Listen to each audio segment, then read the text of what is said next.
Praise the lord. ఆదికాండము 17వ అధ్యాయము. అబ్రాము 99 ఏండ్ల వాడైనప్పుడు యెహోవా అతనికి ప్రత్యక్షమై, నేను సర్వశక్తిగల దేవుడను, నా సన్నిధిలో నడుచుచు నిందారహితుడవై ఉండుము. నాకును నీకును మధ్య నా నిబంధనను నియమించి నిన్ను అత్యధికముగా అభివృద్ధి పొందించెదనని అతనితో చెప్పాను. అబ్రాము సాగిలపడి ఉండగా దేవుడు అతనితో మాట్లాడి, ఇదిగో నేను నియమించిన నా నిబంధన నీతో చేసి ఉన్నాను. నీవు అనేక జనములకు తండ్రివగుదువు. మరియు ఇక మీదట నీ పేరు అబ్రాము అనబడదు. నిన్ను అనేక జనములకు తండ్రినిగా నియమించితిని గనుక నీ పేరు అబ్రహాము అనబడును. నీకు అత్యధికముగా సంతాన వృద్ధి కలుగజేసి నీలో నుండి జనములు వచ్చినట్లు నియమించుదును. రాజులను నీలో నుండి వచ్చెదరు. నేను నీకును నీ తరువాత నీ సంతానమునకును దేవుడనై ఉండునట్లు నాకును నీకును నీ తరువాత వారి తరములలో నీ సంతతికిని మధ్య నా నిబంధనను నిత్య నిబంధనగా స్థిరపరిచెదను. నీకును నీ తరువాత నీ సంతతికిని నీవు పరదేశివై ఉన్న దేశమును అనగా కనానను దేశమంతటిని నిత్య స్వాస్థ్యంగా ఇచ్చి వారికి దేవుడనై ఉందునని అతనితో చెప్పాను. మరియు దేవుడు నీవు మాత్రమే గాక నీ తరువాత వారి తరములలో నీ సంతతియు నా నిబంధనను గైకొనవలెను. నాకును నీకును నీ తరువాత నీ సంతతికిని మధ్య మీరు గైకొనవలసిన నా నిబంధన ఏదనగా, మీలో ప్రతి మగవాడును సున్నతి పొందవలెను.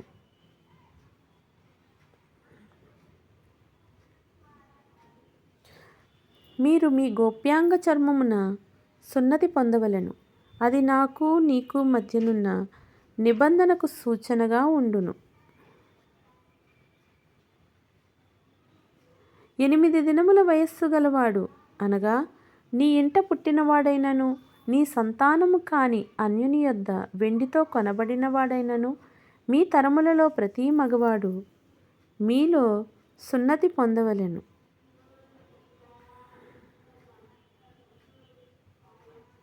నీ ఇంట పుట్టినవాడును నీ వెండితో కొనబడిన వాడును తప్పక సున్నతి పొందవలెను. అప్పుడు నా నిబంధన మీ శరీరమందు నిత్య నిబంధనగా ఉండును. సున్నతి పొందని మగవాడు అనగా ఎవని గోప్యాంగ చర్మమున సున్నతి చేయబడదో అట్టివాడు తన జనులలో నుండి కొట్టివేయబడును. వాడు నా నిబంధనను మీరి ఉన్నాడని అబ్రహాముతో చెప్పెను.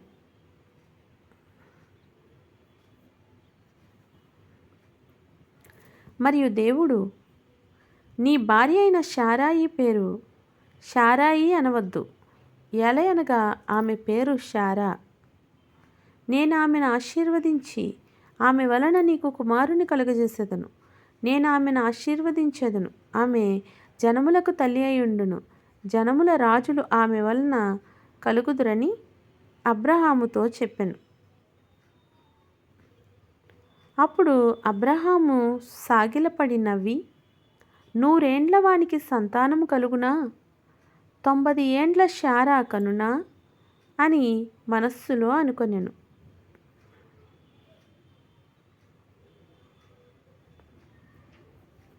అబ్రహాము, ఇష్మాయేలు నీ సన్నిధిని బ్రతుక అనుగ్రహించుము అని దేవునితో చెప్పగా, దేవుడు, నీ భార్య అయిన శారా నిశ్చయముగా నీకు కుమారుని కనును.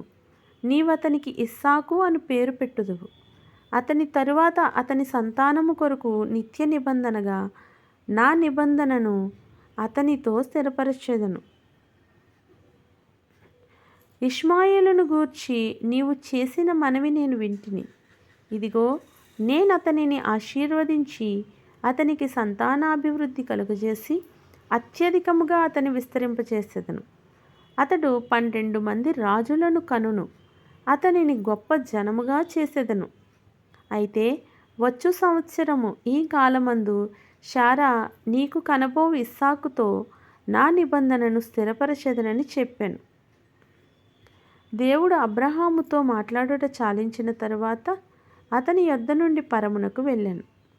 అప్పుడు అబ్రహాము తన కుమారుడైన ఇష్మాయేలును, తన ఇంట పుట్టిన వారినందరినీ, తన వెండితో కొనబడిన వారినందరినీ, అబ్రహాము ఇంటి మనుషుల్లో ప్రతివానిని పట్టుకొని దేవుడు తనతో చెప్పిన ప్రకారము ఆ దినమందే వారి వారి గోప్యాంగ చర్మమును సున్నతి చేసెను.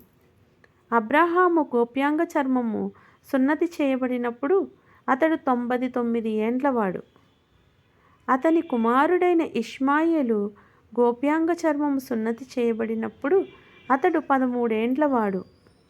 ఒక్క దినమందే అబ్రహామును అతని కుమారుడైన ఇష్మాయేలును సున్నతి పొందిరి. అతని ఇంట పుట్టిన వారును, అన్యుని యొద్ద వెండితో కొనబడిన వారును, అతని ఇంటిలోని పురుషులందరూ అతనితో కూడా సున్నతి పొందిరి. ఆమెన్. Praise the lord.